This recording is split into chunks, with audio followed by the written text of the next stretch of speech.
Hey everybody, this is Soger. This is going to be another viewer question answer video. This one is coming from my most recent Khmer Science game with game modes, and it's coming from Beach Bum 5468.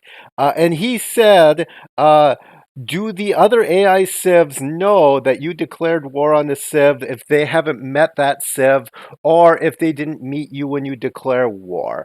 The answer is yes. And now the reason I'm answering this question, because it is a very simple, yes, they do know. They know that you have grievances. They know that you declared war. They know you declared a surprise war. They know that you denounce somebody the second that you meet them. It is sort of a suspend of disbelief sort of situation where the AI gets all that information. But what I will say is the player does get most of that information as well. A human player, when you meet a civilization, you can look on the diplomatic panel and you can see if they're at war with anyone, even if you haven't met them. There will be a string of icons and it'll show everyone you met, and it shows their current standing with them. But now the real reason why I'm answering this question is if I want to explain a couple of systems that I don't think people understand are, well, one system that I don't think people understand is in game, and another system that I think people don't really appreciate how minimal it is.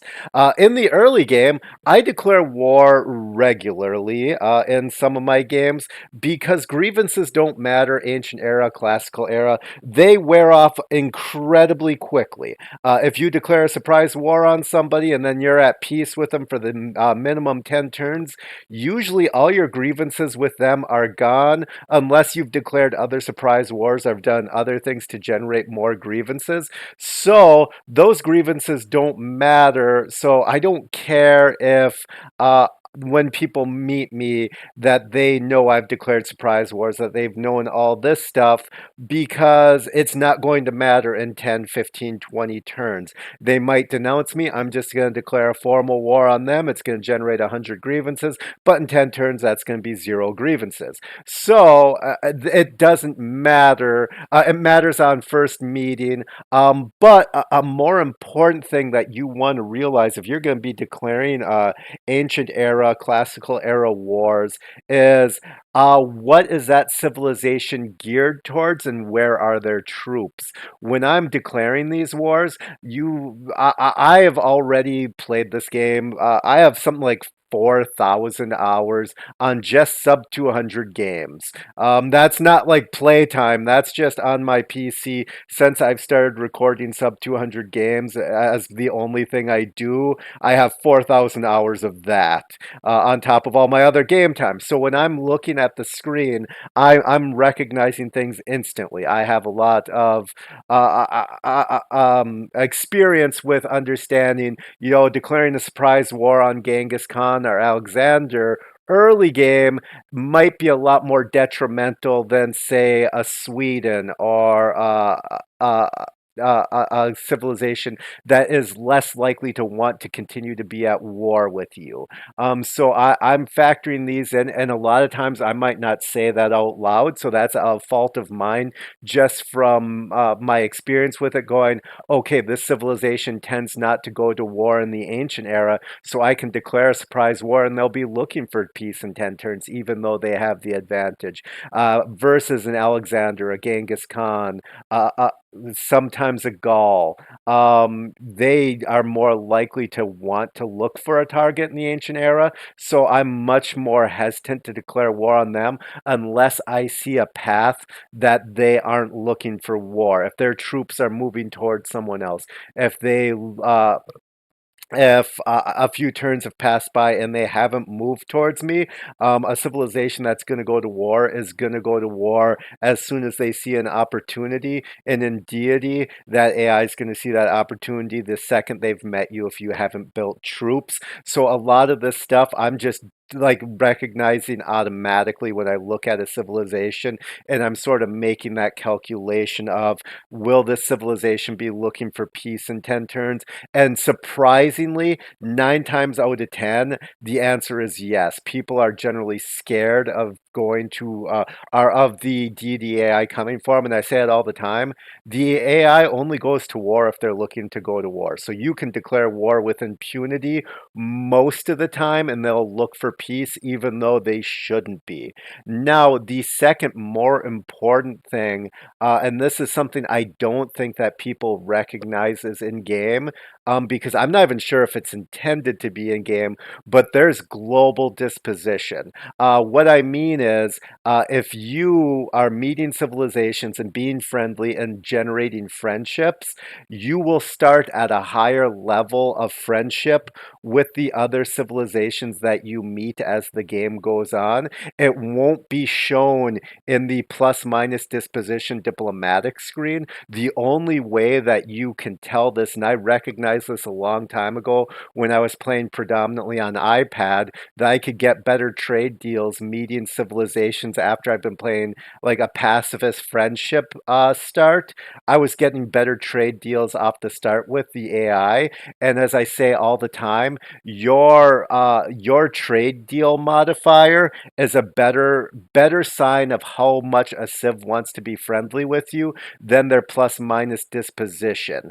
If you are getting 20 gold on exchange rate for 1 gold per turn, that civ is much more likely to be your friend than a civ that you just happen to have +1 extra disposition with.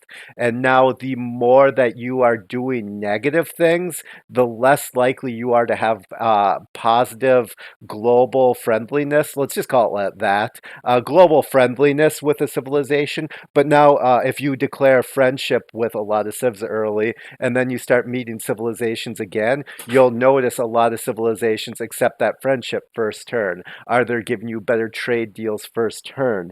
So, in this sense, declaring these ancient era wars, these classical era wars, are actually making the game harder. Well, I wouldn't even say harder, but they are impacting you, even though I just said the grievances don't matter. It is technically making it harder to get friendship with civilizations if you would have instead went the go open borders, send a delegation, send a gift of gold, and get those friendships as soon as possible. And that's a really important thing to factor in when you're going into a game is, do you want to play friendly or do you want to play unfriendly? If you want to play friendly, the faster that you play friendly, the easier it is to get friendships with every civilization you meet. The last sort of thing I want to touch on, just because I bring this up every single time that ancient era, classical era, surprise wars, or declaration of wars comes up, is number one. I denounce people because I want to be able to get a joint war as soon as possible. So even if I haven't met somebody, the second I can't make gold or get any value out of them from being at peace or trade with them, if I'm out of gold per turn, if I have no luxuries, I denounce them because in 5 turns, I'll be able to get the option to declare joint war if I meet somebody who's also met them. But what I will say is denouncing somebody is a permanent negative modifier, disposition modifier.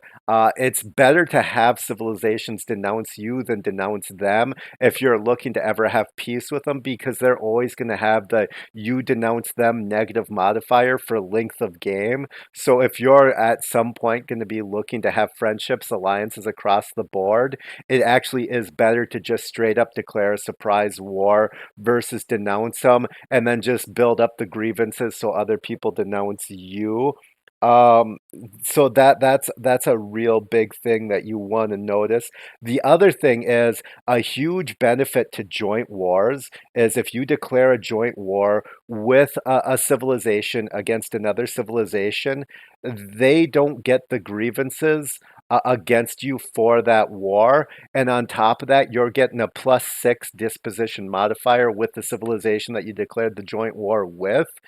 So you're actually getting a huge bonus towards getting a friendship with them. So that's why in a lot of my games, you'll see I declare a bunch of surprise wars and joint wars, and then all of a sudden, civilizations are just accepting random friendships. And that's because my modifier of friendship is actually much higher from declaring those surprise war and joint wars because they're not affected by the grievances of that most current war. So I have no grievances with that civilization. I hope that makes sense. If you have any other sort of questions about sort of just overall disposition, our diplomatic relations with the AI, I feel like I have a really good understanding of it, so I can explain it really well.